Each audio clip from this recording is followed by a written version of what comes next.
The dining room looked untouched by time. The same ornate oak table gleamed under the soft glow of the chandelier, its surface polished to a mirror-like finish. The chairs, those high-backed heavy things, were still arranged with military precision, unchanged since my adolescence. From a discreet corner speaker, smooth jazz trickled through the air, the same playlist Mom queued up every Thanksgiving since I was a teenager. The smell of roasted squash, her signature dish, mingled with the sharp tang of cranberry sauce and the buttery aroma of mashed potatoes. Dad, ever the perfectionist, carved the turkey with the careful dexterity of a surgeon, his hand steady as if he were still in the operating room, not semi-retired and graying in the temple. For a fleeting second, I let myself believe it was just another holiday dinner, the kind we used to have when I was 12 and everything felt simpler. The illusion held right up until he handed me the bowl of mashed potatoes. He paused, his eyes meeting mine across the table, and gave me a tight-lipped smile. "So, is the $2,000 a month still enough?" The fork slipped from my hand, clinking against the plate in a sudden hush. My heart stuttered. "What?" I asked, blinking as if I'd misheard. "What money?" A strange silence fell over the table. Even the jazz seemed to stutter, then dim, as if recoiling from the tension. Dad's smile evaporated. He turned his head slightly, looking toward Mom. She didn't meet his eyes, her gaze fixed on her napkin. I don't understand," I whispered. My throat felt tight. "I haven't received anything, nothing."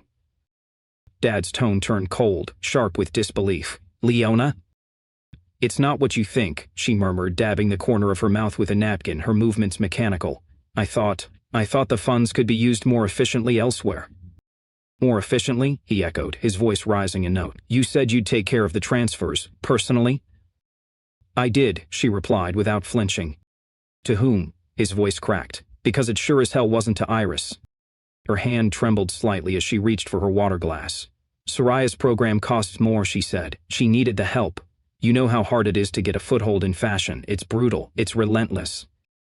"And Iris is just supposed to survive on scraps," he snapped, "while our other daughter struts down Rodeo Drive?" "Byron, not here."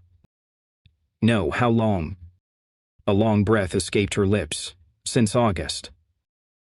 He turned to me again, his expression unreadable. "You've had nothing? No support? No transfers at all?" I shook my head. "I asked once. Mom said tuition drained everything." His shoulders slumped as though the air had been punched out of him. "I thought you were okay," he said, barely audible. "I've been working nights," I told him. "Tutoring, bar shifts, skipping meals." I shrugged. "But sure, I'm fine." The creak of wood as Mom rose from her chair seemed louder than it should have been. "Please, don't do this now. It's Thanksgiving." Dad didn't move. His gaze stayed locked on me, as if he were seeing me, really seeing me, for the first time in years. I couldn't bear the weight of it. "I need some air," I said, standing. The hallway echoed with too much silence as I passed through it, my hand trailing along the wall like I needed something to tether me to reality. Outside, the chill nipped at my fingers as I pulled my jacket tighter. The world felt muted, dulled, like I was watching everything through frosted glass. Fall semester had become a blur of overbooked days and sleepless nights. I crammed my schedule with back-to-back commitments, erasing any white space on my calendar as though rest itself was dangerous. Mornings began with anatomy labs, afternoons were swallowed by tutoring sessions, and nights dragged on behind the sticky counter of the student bar until my legs trembled. I told myself it was temporary, just until I caught up, just until rent cleared, just until I could finally exhale. Most mornings I skipped breakfast. Lunch was scavenged in between buildings. A protein bar maybe, washed down with bitter coffee. Dinner? Usually a cup of instant noodles or whatever pastries the campus cafe threw out at closing. My shoes had begun to come apart at the seams. One night, I stapled the sole shut with the bar's office stapler, the metal digging into the rubber with a sad click. I kept working. Until my body gave out. I remember it with clarity. I was holding a tray of drinks, moving toward a waving hand, the bass from the speakers pulsing through my ribs. Then, a wave of heat. Then nothing. Sterile white greeted me when I came to, monitors beeping methodically beside me.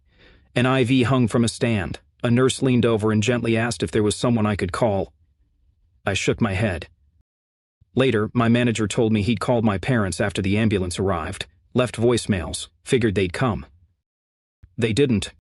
2 days later, Callan, my lab partner, showed up uninvited. Word had spread through our department. He carried a plastic grocery bag and a foil-covered tray of baked ziti. I never told him where I lived. Somehow, he found me. "You look like you're vanishing," he said, setting the food on the counter. I sat cross-legged at the edge of my bed, wrapped in a hoodie-like armor. "I'm fine." He didn't argue, just handed me a plate and sat across from me in silence. I took one bite. It was warm, real, and I had to choke back tears over a mouthful of noodles. That night, I slept for 12 uninterrupted hours. The next morning, 2 texts from Mom blink on my cracked phone screen. One read, "Glad you're okay. Can you send Soraya the name of that skincare brand you liked?" The second, "Don't forget to eat." I deleted them both. Later that week, Soraya posted a video from a sun-drenched brunch spot in West Hollywood. Her skin glowed with the kind of lighting influencers dream of. The caption read, "No better way to start the day, thanks Mom." I stared at it for a long time before opening my banking app. The crack in my screen fractured her face, distorting the lie. I shouldn't have scrolled further, but I did. A carousel post. Velvet lounge chairs, champagne glasses with gold trim, rooftop views kissed by golden hour light. Soraya stood center frame in a cream silk Dior dress. Her hair was styled in that effortless, expensive way only money can buy.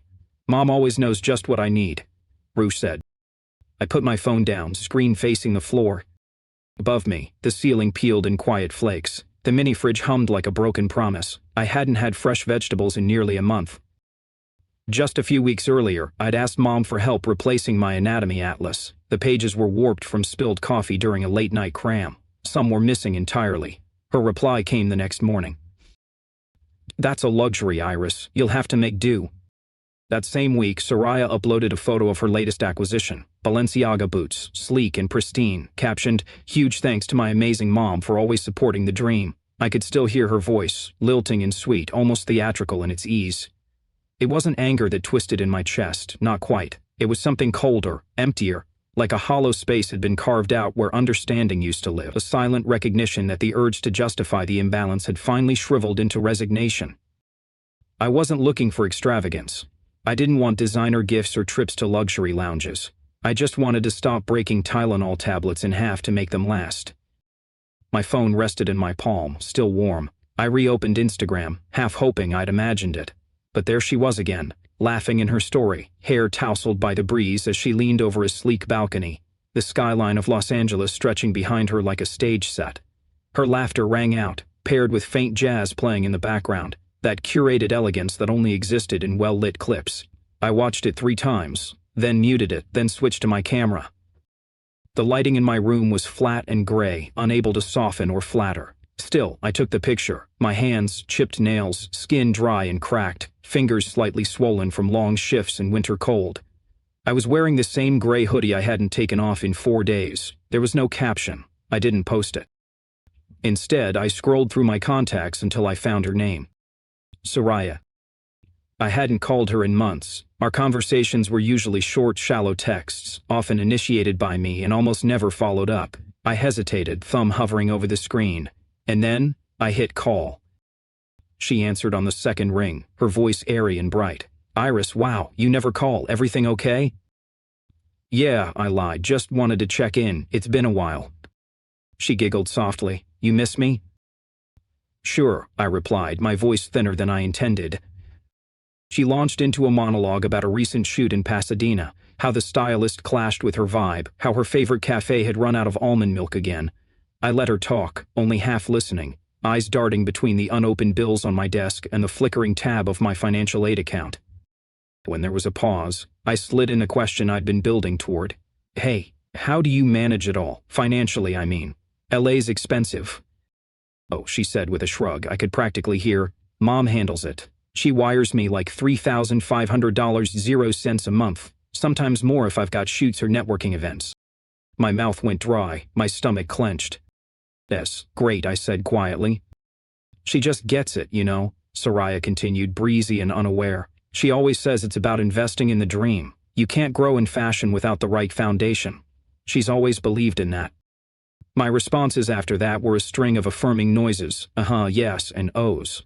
Each one a paper-thin mask for the burning behind my eyes. I barely heard the rest of her chatter. When we hung up, my hands were shaking. I stared at my reflection in the window, the ghost of a girl with sunken cheeks and tired eyes. I looked smaller, not just physically, like someone had peeled something vital from me. Without thinking, I opened my laptop. I searched for flights. The cheapest option had 2 layovers and a 6-hour overnight delay, but it would get me to Chicago just in time for Thanksgiving dinner. I clicked book now. Then I closed the lid, pushed aside the tray of bills, and began to pack. I didn't know what I would say when I got there. I just knew I couldn't stay quiet any longer. And I knew, somehow, that the table I'd be sitting at would never feel like home again. We sat at the kitchen table the next evening, the afternoon sun streaming through the same windows I used to lean against as a child, eager for praise after spelling tests. The meal was subdued, just lentil soup and chicken salad, modest, but still more nourishing than anything I'd had in weeks. I forced down 2 bites before setting my fork aside. Dad looked up, his brows furrowed. "You've lost weight." I shrugged. "I guess." "You okay?" "Define okay." He frowned, his concern deepening. "What do you usually eat?"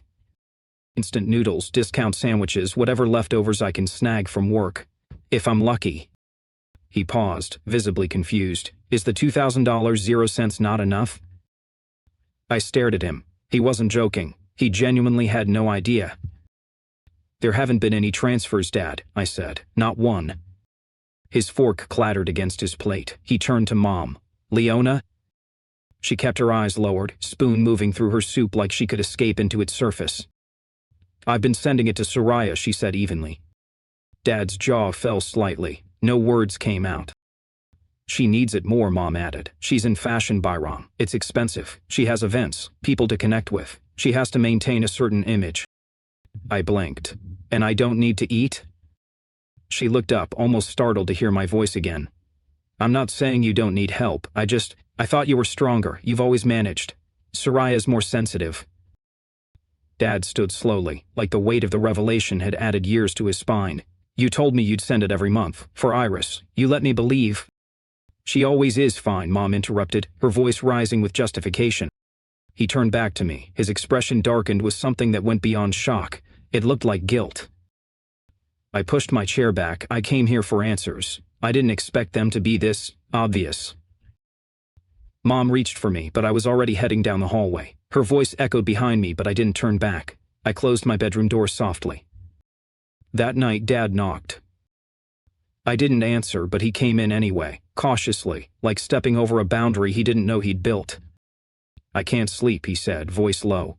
"I keep going over it all. She told me she was sending it every month. I believed her. I thought you were okay. I thought you were comfortable." I didn't speak. He sat on the edge of the bed, hands clasped. "You remember when Soraya got her car?" I nodded. "I said maybe next year for you," he continued. "We could only afford one at the time. She told me you didn't mind." "I did," I said softly. He nodded, the motion slow and deliberate, like he was swallowing glass. "I keep going back to that summer, the one when I told Mom I wanted to attend that pre-med enrichment camp, the kind where you shadow professionals, spend nights in the lab, breathe in the future you want. I'd printed the brochure, circled the deadlines in red, even drafted my personal statement. She told me we couldn't afford it. Said I had changed my mind, said I wanted to stay home, said I told her it made more sense to save money. I hadn't said any of that. I cried for a week. While I was unpacking the dream I had folded neatly away, Soraya was boarding a plane to Italy for a summer-style intensive. Gelato, cobblestone streets, silk scarves, and portfolio photos shot on Venetian rooftops. Dad looked away when I brought it up. "I should have asked more questions," he said softly, "but she made it easy not to." He fell silent again, staring at a spot on the floor like it held answers he hadn't wanted to find. Then, with a sigh, he added, "She always said you were independent, that you didn't need as much, that you'd figure it out." "She wasn't wrong," I said after a moment. "I did figure it out. I just shouldn't have had to." His jaw flexed, clenched tight. "This isn't about being strong, Iris. This is about what's right, and I missed it, for way too long." Downstairs, their voices rose again. I couldn't make out all the words, but I recognized the tone. Her voice was sharp, defensive, accusing him of betrayal, of disloyalty. His responses were quieter, tighter, carrying a different kind of weight. Not volume, not rage, just fury, held close. I shut my eyes and leaned back against the wall. It wasn't about the money anymore. It hadn't been for a long time. The next morning, I found Dad in his study, glasses sliding low on his nose as he scrolled through an endless sea of spreadsheets and statements. He didn't hear me come in until I said his name. Iris. He gestured to the screen. The truck, the one we set up when you were both born. It was supposed to be locked until you turned 25, even split, you and Soraya. He took a breath that looked painful. But she found a way around it. She's been transferring money into a separate account under Soraya's name, redirecting it. He rubbed his temples, eyes squeezed shut. 250,000. That's how much has been moved so far. I didn't feel shocked, not exactly. It was something deeper, confirmation, like a puzzle I'd been assembling for years had finally clicked into place. What now? I asked. I've already contacted the attorney. We're starting the process to undo what we can. It'll take time. I nodded. That was all I could do. That night they argued again. This time it wasn't sharp, it was messy, raw. You didn't even ask me, Dad shouted. That money was for both of our daughters. She needs it more, Mom snapped back. I did what was best for her. For her, he shot back. Not for us, not for Iris. And then he said it. My name. Out. Defended, not dismissed. It hit me harder than I could explain. I stood quietly at the top of the staircase, listening to the unraveling of everything I'd been too tired to unravel myself. I trusted you, he said, voice cracking now, and you stole from our own child. I turned before I heard her answer. I didn't need to. I already knew what it would sound like. 2 days later, Soraya called. Her voice was tense, tight with panic. Mom said I'm only getting 1,000 now. 1,000. Is that true? Yeah, I said. Dad's in charge now.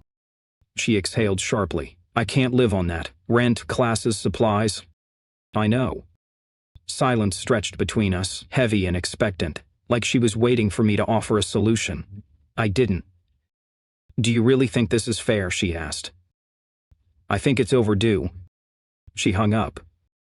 That night, I caught Mom in the kitchen, slipping an envelope into her purse. She didn't see me standing in the hallway. But I knew what it was. So did Dad. He didn't yell. He just stood across from her, still as the oak cabinets behind him. I can't do this anymore, he said. She stared at him, unblinking. I was trying to protect her. He didn't flinch. And who was protecting Iris? Iris is fine, she said. She's always been fine. He looked at her for a long moment. You keep saying that like it justifies everything. I just wanted the best for Soraya. He shook his head. And what did Iris get? She didn't answer. The next morning, he called a lawyer. By the end of the week, he filed for legal separation. The house changed, not visually, but the air. Something had cracked open and let something in. Truth, maybe, or just the absence of a lie. Mom moved through the days like she was underwater. She cooked, folded laundry, moved books no one had touched in years, but she didn't speak to me, not really. I stayed 2 more nights. The silence between rooms was dense, heavy, and when I zipped up the last pocket of my bag, she stood in the doorway with her arms crossed like she might say something. She didn't. Back in Philadelphia, everything felt different. I dropped 2 of my shifts. The bar let me keep weekends. I kept tutoring. There was something peaceful about explaining mitosis to someone who needed to understand it. For the first time in a long while, I slept. I studied. I ate food that didn't come from a packet. My grades climbed, not because I'd suddenly become brilliant, but because I could finally breathe.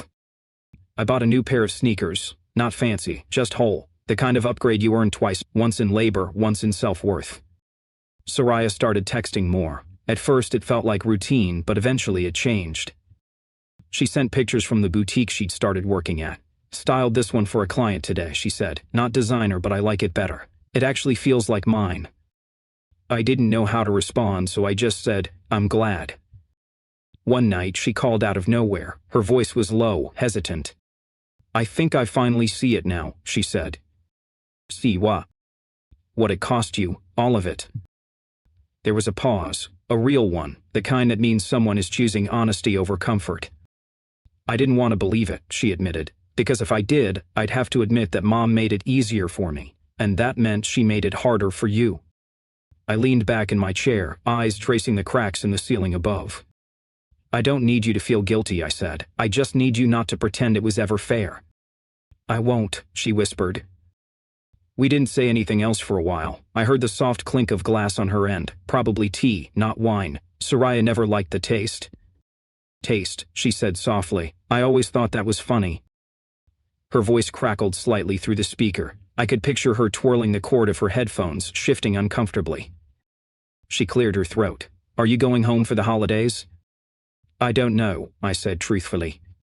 Dad's going, she added after a pause. I am too. There was another beat, tentative. Maybe we could go together? I didn't say yes, but I didn't say no either. It's been a year since that Thanksgiving dinner.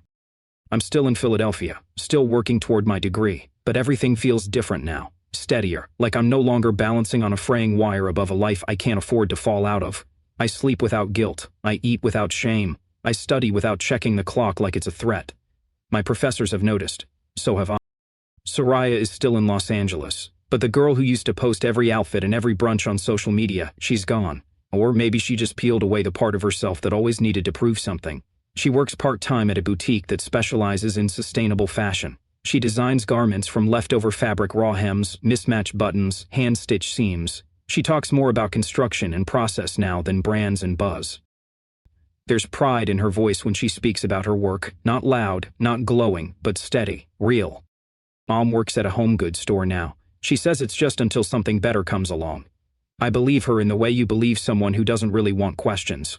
Our calls are brief, courteous, the kind of conversations where nothing is said outright but both of us know what's still sitting beneath the silence. Dad, though, he calls every week. Sometimes we talk about my coursework, sometimes we talk about nothing in particular. He tells me about the new books he's reading, the places he's been walking. When he visits, he brings groceries, paper bags full of fresh fruit, whole loaves of bread, packs of batteries and vitamin supplements, and socks, things I never think to ask for but always need. And he listens. Listens like time no longer feels like something he has to guard or portion out. He gives it freely. That might be the biggest difference of all. One evening, just as I was leaving the library, Soraya called again. I was thinking about going home for the holidays, she said. To see Mom. I didn't say anything. Do you want to go together? She asked. Her voice was careful, but not afraid, not for her, just to do it right this time. There was a long pause. She didn't try to fill it. I nodded, almost involuntarily. Okay, I said, let's go. Christmas arrived without fanfare. No dramatic gestures, just a red-dye flight, 2 carry-ons, and a hesitant knock on the door. Soraya and Dad stepped in first. I followed. Mom opened the door wearing a sweater I didn't recognize, plain wool, faded at the elbows. Her hair had more gray in it than I remembered. She smiled when she saw us, not wide, not bright. We sat around the same table, the one where everything had fallen apart a year ago. The food was humble, roasted carrots, mashed potatoes, a dry turkey Dad overcooked by accident, and a store-bought pie still in its plastic tray. No one brought up the past, but no one acted like it hadn't happened either. That, I think, was the victory. We passed dishes. Soraya complimented the stuffing. Dad asked about my final exams. Mom mentioned how strange retail hours could be. It wasn't warm, but it was honest, and somehow that was enough. Later that night, I unpacked in my old bedroom. The walls looked smaller, like they'd shrunk slightly in my absence. I reached into my bag and pulled out a white envelope, my latest tuition receipt. I tucked it into the drawer of my desk, beside a folded note Dad had given me a few months ago. His handwriting was careful. The note read, "This is yours, not because you earned it, but because I finally saw you." I read it again, then closed the drawer. For a long time I believed love had to be proven, that silence was strength, that needing nothing made you worthy. I don't believe that anymore. Now, I believe in being seen. And I believe some stories don't end in healing. They begin there.